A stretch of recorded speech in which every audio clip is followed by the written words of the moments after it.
Assalamualaikum warahmatullahi wabarakatuh.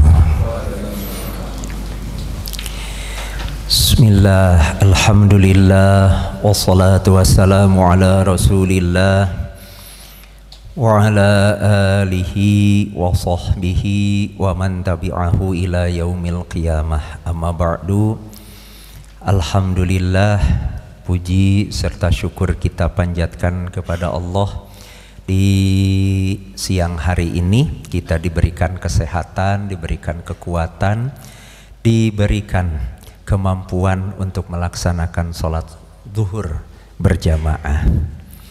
Dan selanjutnya setelah kewajiban sholat zuhur kita pun diberikan kesempatan oleh Allah untuk melaksanakan kewajiban kita yang lain sebagai mukmin muslim, yaitu menuntut ilmu.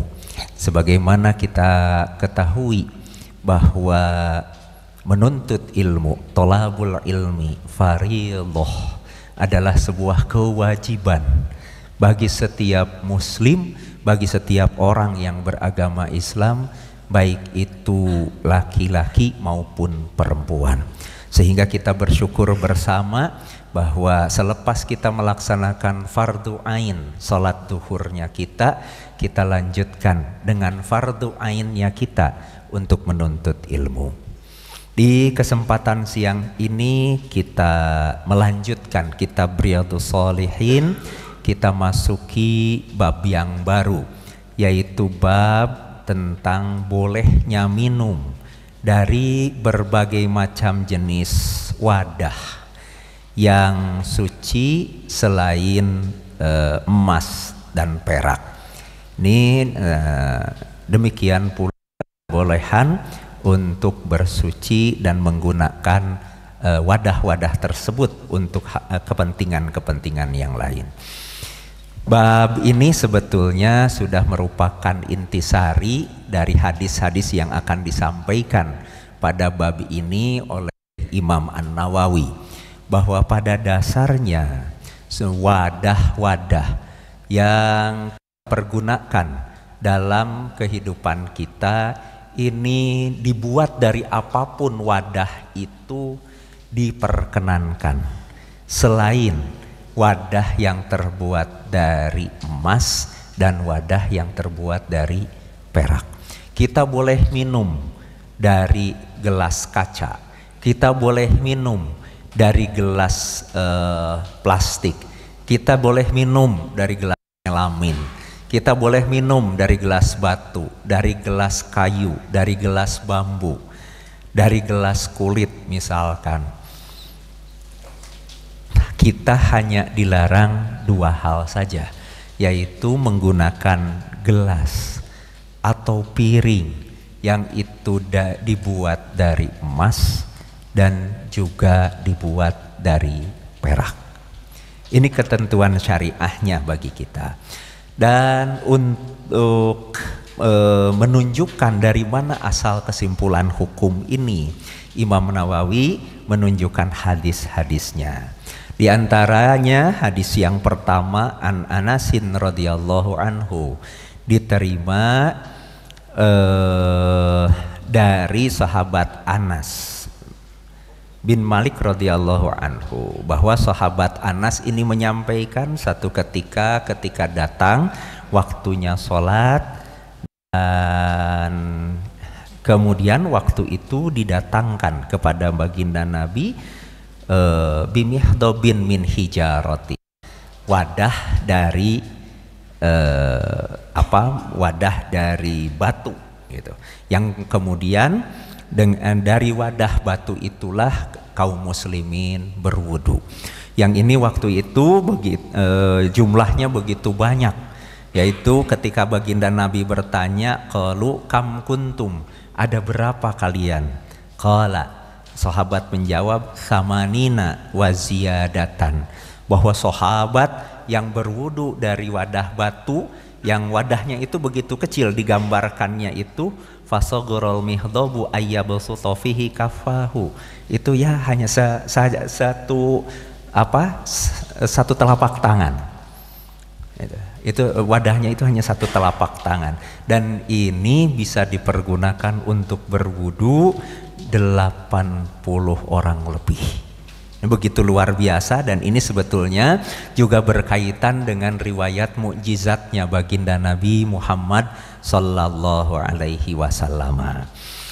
Di riwayat yang lain, pada riwayat Imam Muslim itu dikatakan bahwa pada saat itu ketika sahabat kekurangan air, baginda Nabi minta sewadah air, peristiwanya, dan baginda Nabi kemudian memasukkan tangannya ke wadah air itu, yang riwayatnya terbuat dari batu itu, kemudian baginda Nabi mengeluarkan tangannya dan dari sela-sela jarinya kemudian memancar air yang dipergunakan oleh para sahabat untuk berwudu, yang jumlahnya itu sampai lebih dari 80 orang. Ini kejadiannya. Selain berkaitan dengan mukjizat tersebut, pada hadis ini yang berkaitan dengan babnya, bab yang sedang kita bahas di sini adalah bahwa pada hadis ini diketengahkan wadahnya terbuat dari batu, dan baginda Nabi tidak memberikan larangan untuk menggunakan wadah yang terbuat dari batu tersebut. Ini hadis yang pertama yang diangkat oleh Imam An-Nawawi. Selanjutnya Imam An-Nawawi menyampaikan hadis yang kedua, an Abdillah bin Zaid radhiyallahu anhu. Hadisnya diterima dari Abdullah bin Zaid radhiyallahu anhu. Qala, beliau menyampaikan atanan Nabi sallallahu alaihi wasallam, bahwa satu ketika kami didatangi oleh baginda Nabi. Fa akhrajna lahu ma'an fi taurin min sufrin. Maka kami kemudian mengeluarkan bagi baginda Nabi itu air, yang itu air itu diwadahi dengan wadah kuningan. Kemudian fatawadoa, baginda Nabi berwudu dengan air dari wadah kuningan tersebut.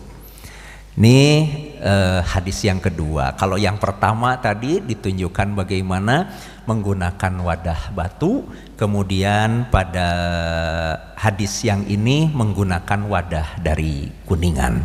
Dan baginda Nabi tidak melarang, baginda Nabi tidak mencegah, dan bahkan baginda Nabi menggunakannya. Ini hadis yang kedua. Dan kemudian pada hadis yang ketiga baginda Nabi ini disampaikan wa an Jabirin radhiyallahu anhu, dari sahabat Jabir, anna Rasulullah sallallahu alaihi wasallam dakhala ala rajulin minal ansor, bahwa baginda Nabi pernah datang menemui seorang lelaki yang termasuk dari sahabat Ansor. Wa ma'ahu sahibun lah. Waktu itu juga ada sahabat yang lain, ada temannya di sana. Faqala Rasulullah sallallahu alaihi wasallam, in kana indaka ma'un ba'itun hadhil layail fi shannihi wa ila qara'na. Baginda Nabi menyampaikan, kalau engkau memiliki air ya pada malam ini yang tersimpan pada wadah air, fi sannihi, yang diberikan penjelasan sannihi ini oleh Imam Nawawi bermakna qirbah, jadi wadah air dari kulit. Ini maka kemudian menggunakan itu. Wa ila, kata baginda Nabi, kalau tidak karokna, bios nguyup wae langsung lah gitu. Nah ini juga di hadis yang ini mengetengahkan bagaimana baginda Nabi dan para sahabat itu menggunakan wadah air dari kulit gitu. Nah, tapi ada yang istimewa di sini, bahwa diketengahkan kalau tidak ada wadah ini juga baginda Nabi berserta sahabat itu nguyup langsung gitu ya, nguyup langsung dari sungai gitu. Itu bisa diuyup langsung. Maka kita lihat juga babnya itu sebetulnya Imam Nawawi mengetengahkan juga wajawazil kar'i wa huwa syurbi bil fami minan nahri wa ghairihi bi ghairil ina'i wala yaddin. bolehnya ketika kita minum dari sungai itu diuyup langsung lah gitu, tanpa kemudian diwadahi terlebih dahulu. Tapi kalau kita melihat riwayatnya, baginda Nabi mengetengahkan dulu tentang apakah air itu ada pada wadah ataukah tidak. Kalau tidak ada air pada wadah, baru terus orang uyup langsung gitu.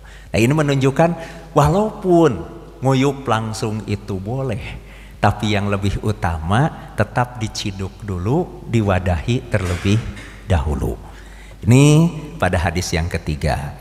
Di riwayat sampai 3 hadis ini kita menemukan bahwa para sahabat baginda Nabi menggunakan wadah batu, menggunakan wadah kuningan, menggunakan wadah dari kulit. Ini mengetengahkan bolehnya penggunaan wadah-wadah itu semua, tidak ada larangan. Masuk kepada hadis yang keempat, Imam Nawawi mengetengahkan baru hadis yang berkaitan dengan larangan.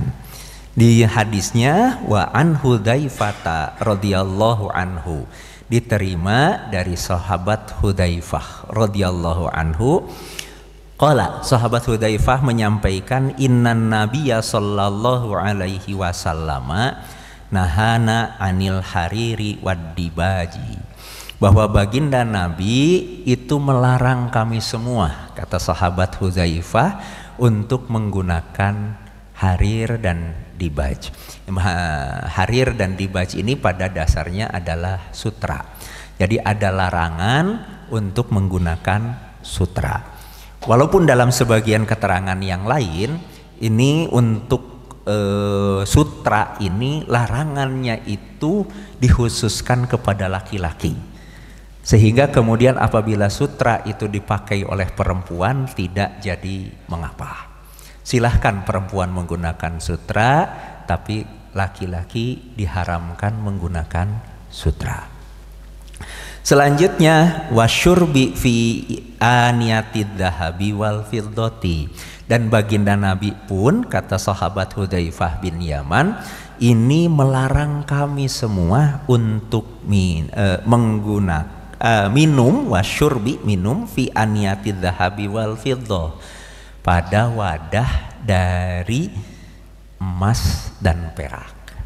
Jadi di sini diketengahkan larangannya, bahwa baginda Nabi melarang kita kaum muslimin untuk menggunakan wadah dari emas dan juga dari perak. Nah, ini larangan untuk menggunakan wadah emas dan perak ini berlaku untuk laki-laki, juga berlaku untuk perempuan. Berbeda dengan larangan penggunaan sutra tadi. Untuk penggunaan sutra hanya berlaku untuk perempuan, untuk laki-laki, tidak berlaku untuk perempuan. Karenanya kemudian sekaya-kayanya kita mungkin tidak perlu untuk membeli atau membuat secara khusus gelas emas, gelas perak, dan piring emas, piring perak. Karena bagi kita kaum muslimin ini sesuatu yang diharamkan untuk dipergunakan. Ini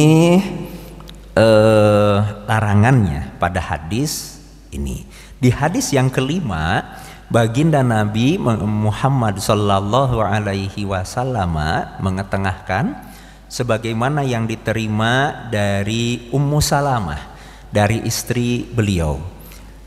Anna Rasulullah sallallahu alaihi wasallam qala, baginda Nabi Muhammad sallallahu alaihi wasallam bersabda, alladzi yashrabu fi aniyatil fiddah, bahwa orang yang minum pada wadah dari perak, innama yujarjiru fi batnihi naro jahannam, maka menggelagaklah api neraka di dalam perutnya. Ini disampaikan oleh baginda Nabi. Hadis ini hadis muttafaq alaih, disepakati oleh Imam Bukhari dan juga oleh Imam Muslim kesohihannya.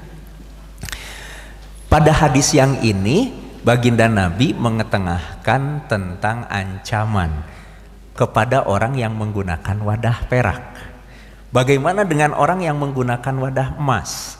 Untuk yang menggunakan wadah emas ini ada riwayat yang lain yang disampaikan oleh Imam Muslim. Kalau yang tadi Imam Bukhari dan Imam Muslim muttafaq alaih, yang ini riwayatnya dari Imam Muslim. Imam Muslim menyampaikan innalladzi ya'kulu aw yashrabu, sungguh orang yang makan au yashrobu atau minum fi aniyatil fiddati, pada wadah perak, wadzahabi, dan wadah dari emas. Ini. Jadi dalam riwayat Imam Muslim tidak hanya menyebut perak tapi juga menyebut emas. Dari riwayat yang lain bahasanya bukan innalladzina ya'kulu wa yashrobu fi aniyatil fiddati wadzahab, tapi man syariba fi anain min dhahabin au fiddatin, siapa yang minum pada wadah dari emas atau dari perak, fa innama yujarjiru fi batnihi naron min jahannam, sungguh di dalam perutnya itu menggelegak api dari neraka jahanam.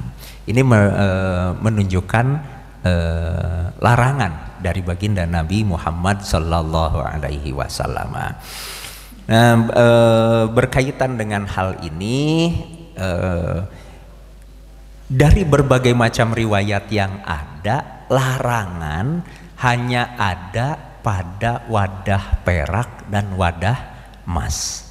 Tidak ada larangan pada wadah-wadah yang lainnya.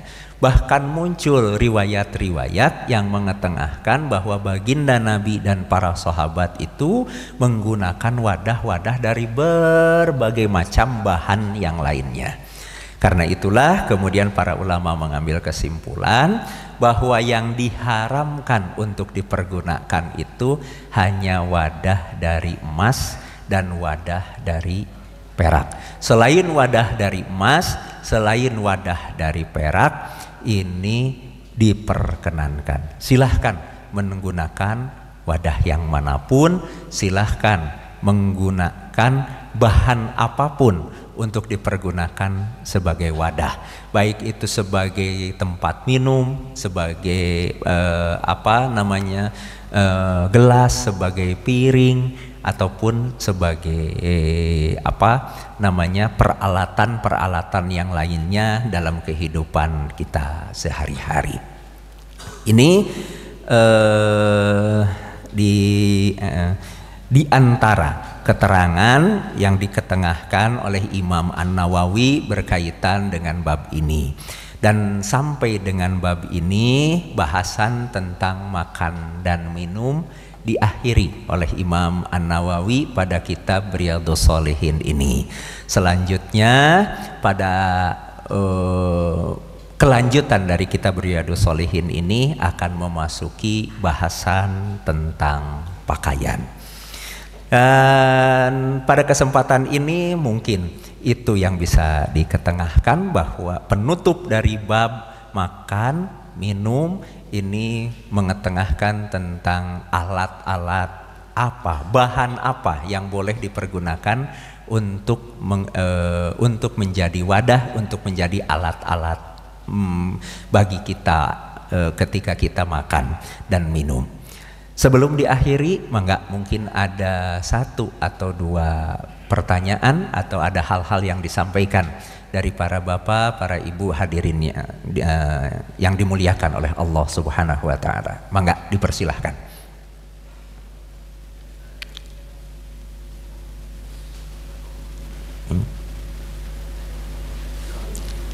Mangga.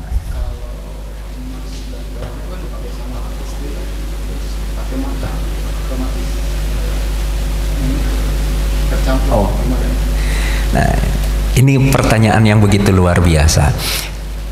Bagaimana kalau kemudian emas atau perak itu dipakai oleh istri gitu ya? Oh, dipakai oleh perempuan di jarinya misalkan sebagai cincinnya, dan kemudian cincin dengan tangan yang ada cincinnya itu makan, sehingga kemudian makanannya tersentuh oleh emas yang dipakai sebagai cincinnya itu. Nah, sebelum kita berlangkah ke sana, kita sedikit melihat bahwa penggunaan emas dan perak ini dilarang untuk alat makan. Ini yang pertama, untuk alat minum. Bagaimana untuk perhiasan? Untuk perhiasan bagi perempuan tidak ada larangan menggunakan emas maupun menggunakan perak. Sedangkan bagi laki-laki ada larangan untuk menggunakan emas. Sehingga silahkan laki-laki menggunakan perak. Dan ini perlu berhati-hati, terutama untuk yang menggunakan cincin tunangan atau cincin kawin juga, gitu ya. Jangan sampai untuk yang laki-laki dan yang perempuan sama-sama menggunakan emas, karena bagi laki-laki dilarang untuk menggunakan emas. Mungkin bisa yang perempuannya emas, mungkin yang laki-laki perak, atau dipindahkan agar warnanya sama ke emas putih, tidak ke emas yang tidak emas yang kuning. Walaupun disebut emas, yang berwarna putih itu secara mineral bukan emas, sehingga tidak dikatakan sebagai emas yang dilarang untuk dipergunakan. Ini yang berkaitan dengan penggunaan sebagai perhiasan. Masuk kepada pertanyaan tadi, bagaimana apabila kemudian itu dipakai? Kalau tadi pertanyaannya istri, dan ini mungkin terjadi juga pada laki-laki karena menggunakan perak gitu ya, cincinnya seperti itu. Nah, sehingga mengenai makanan, kondisi ini dimaafkan. Kondisi dimaafkan karena pada inti larangannya itu adalah menggunakan emas dan perak ini sebagai wadah, gitu ya, sebagai wadah, bukan sebagai perhiasan yang mungkin bersentuhan dengan makanan, gitu. Berbeda antara wadah dengan perhiasan. Ketika wadah, di sana katakanlah bahwa makanan itu akan bersentuhan betul-betul dalam jangka waktu yang lama. Baik makanan, minuman bersentuhan dengan, dalam jangka waktu yang lama. Sedangkan ketika hanya bersentuhan karena dipergunakan sebagai cincin, saoles wungkul lah, gitu ya, saoles wungkul, hanya menyentuh sekilas seperti itu. Bisa dikatakan kalau dinyatakan berdampak, gitu ya, dampak antara sesuatu yang bersentuhan dalam jangka waktu yang lama dengan sesuatu yang hanya bersentuhan sekilas, ini tentu sangat berbeda. Bahkan bukan hanya berkaitan seperti ini, berkaitan najis pun begitu. Kalau pakaian kita membawa najis dibawa sholat, itu pakaian kita sholat tidak boleh, dan sholat kita tidak sah karena membawa najis. Tapi kalau ketika kita ini sholat kemudian ada jatuh, misalkan kotoran cicak kering menyentuh baju tapi langsung turun, seret, seperti itu, tidak menempel, jadi hanya saoles menyentuh, itu tidak jadi membatalkan sholatnya. Sholatnya tetap berada dalam keadaan sah. Kondisinya seperti itu. Perbedaannya, mangga mungkin cukup. Mungkin ada satu yang lainnya.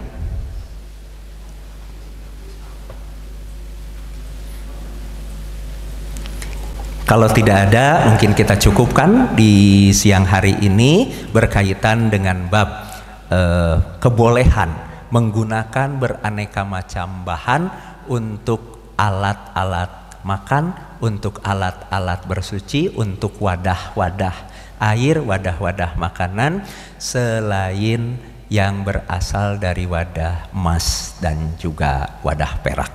Mudah-mudahan menjadi keberkahan, menjadi kebaikan bagi kita semua, yang salah mendapatkan ampunan dari Allah Subhanahu wa taala. Ditutup dengan doa, Rabbana atina fid dunya hasanah wa fil akhirati hasanah wa qina adzabannar. Allahumma innastauda'naka ma 'allamtana fardudhu ilaina inda hajatina ilai. Subhanakallahumma wa bihamdika nashhadu an la ilaha illa anta nastaghfiruka wa natubu ilaih. Astagfirullah li walakum. Mohon maaf yang sebesar-besarnya.